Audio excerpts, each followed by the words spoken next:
Éternel, je te prie de mettre en nous l'amour véritable et que nous puissions te suivre, quels que soient les vents et marées.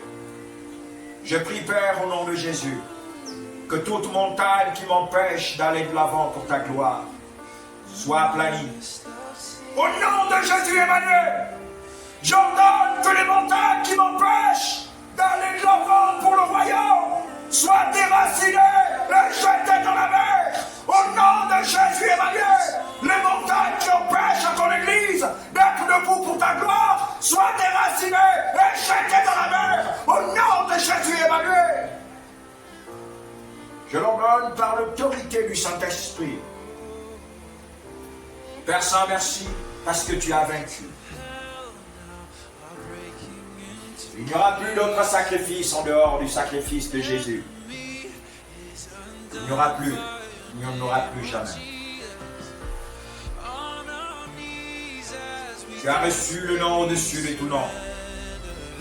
Je prie dans le nom de Jésus-Christ que ta parole soit prêchée partout dans le monde. Père, suscite des prédicateurs qui prêcheront la parole du royaume. Il est dit que depuis le temps de Jean-Baptiste, le royaume des cieux est forcé. Seuls les violents s'en emparent. Le royaume des cieux est forcé. Seuls les violents s'en emparent. Père, donne à ton Église la violence de rentrer dans le royaume. La violence d'abandonner tout ce qui est mauvais. De quitter tout ce qui ne t'honore pas. Je prie pour tous les prédicateurs dans le monde. Seigneur, je prie pour la génération après nous. Je sais que nous sommes à la fin de l'âge où tu prépares ton Église pour l'enlèvement. Raison pour laquelle Dieu Tout-Puissant, nous voulons plonger le regard sur toi.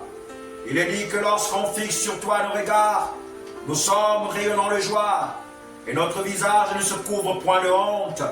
Enlève la honte de la nullité et du péché. Remplis-nous de la sainteté, du fruit de ton amour, Père.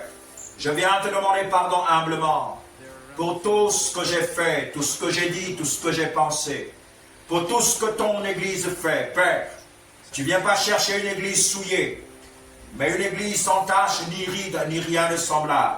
Une Église parfaite comme toi tu es. Alors, Père, je te prie de nous préserver du mal. Un jour tu priais, tu disais, Père, je te prie pas de les ôter du monde, mais de les préserver du mal. Ne nous ôte pas du monde avant le temps. N'accepte pas que nous puissions quitter la terre avant d'accomplir l'œuvre pour laquelle tu nous as envoyés. Nous sommes des étoiles qui sont descendues du ciel, mais c'est toi la plus grande étoile qui avait traversé l'Orient. Lorsque les mages avaient vu, ils avaient su que le Sauveur est né. Alors, Père, il y a des personnes que tu suscites pour parler du Sauveur que tu es. Père, que nos bouches soient remplies de la sainteté, que nos corps soient remplis de la sainteté, que nos pas soient conduits dans la sainteté. Père, je prie pour le corps du Christ. Il y a plusieurs faux prophètes. Il y a plusieurs faux prédicateurs. Mais Père, les fruits, fais sortir les fruits, afin que le monde sache quels sont les fruits qui viennent de toi. Donne-nous de méditer ta parole et de la vivre, car c'est par elle que nous sommes sauvés. Que ton nom soit glorifié, Père. Que ton nom soit célébré dans le glorieux nom de Jésus. Saint-Esprit de Dieu, je te remercie infiniment parce que maintenant je suis en train de rentrer dans l'eau de la parole. Que cette parole, Père Saint, transforme totalement ma vie. Alors que je la lis, alors que je plonge mes regards sur elle, fais-moi rayonner de joie par la guérison de mon âme. Il y a plusieurs vents contraires. Quand je regarde à l'horizon, je me dis, Père, que ferais-je? Je vois devant moi les murs de Jéricho. Père, envoie et suscite des ouvriers dans ta moisson. Tu as dit la moisson est grande, mais il y a peu d'ouvriers. Tu m'as donné la vision des ouvriers de la dernière heure. Et je sais qu'il y a des hommes qui l'attendent encore. Que tu t'es choisi pour ta gloire. Relève, ouvre les yeux de ceux-là qui luttent. Enlève la peur. Enlève la peur. Afin que ces hommes se lèvent pour ta gloire. Je pourrais parler d'un rassemblement. Je sais que tu le fais. Tu l'as déjà fait. Quand tu dis, c'est déjà fait. Reçois favorablement, mon Père Saint, toutes les honneurs, louanges, gloire, élévation, dans le nom de Jésus Emmanuel, qui est la clé pour accéder à toi. Amen. Alors, nous avons un merveilleux thème. Le thème est intitulé « Qui enverrai-je » Qui enverrai-je? Nous avions dû repousser ce thème parce que il y avait un autre thème avant que nous avons changé et c'était à vous les branhamites qui avez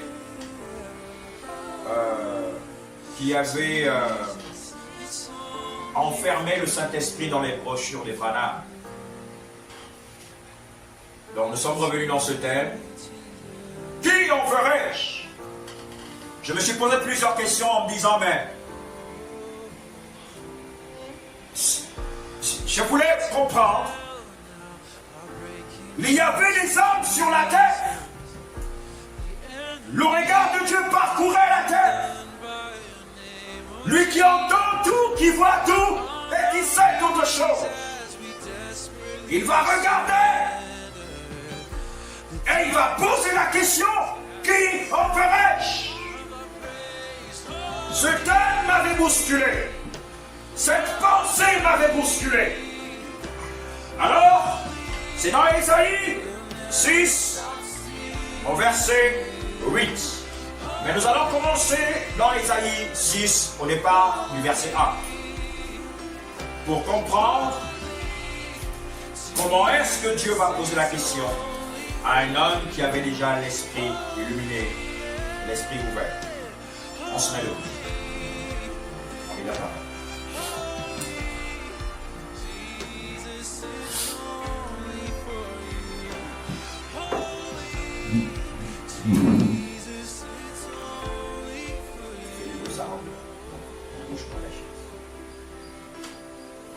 Merci Père Saint, merci Saint-Esprit, merci.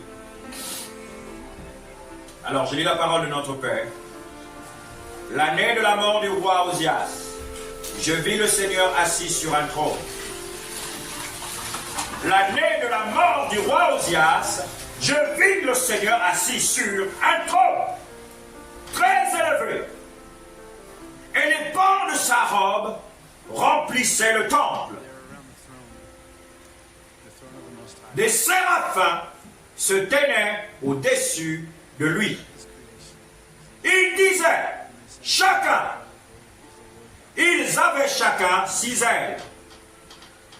2 dont ils se couvraient la face, 2 dont ils se couvraient les pieds, et 2 dont ils se servaient pour voler. Ils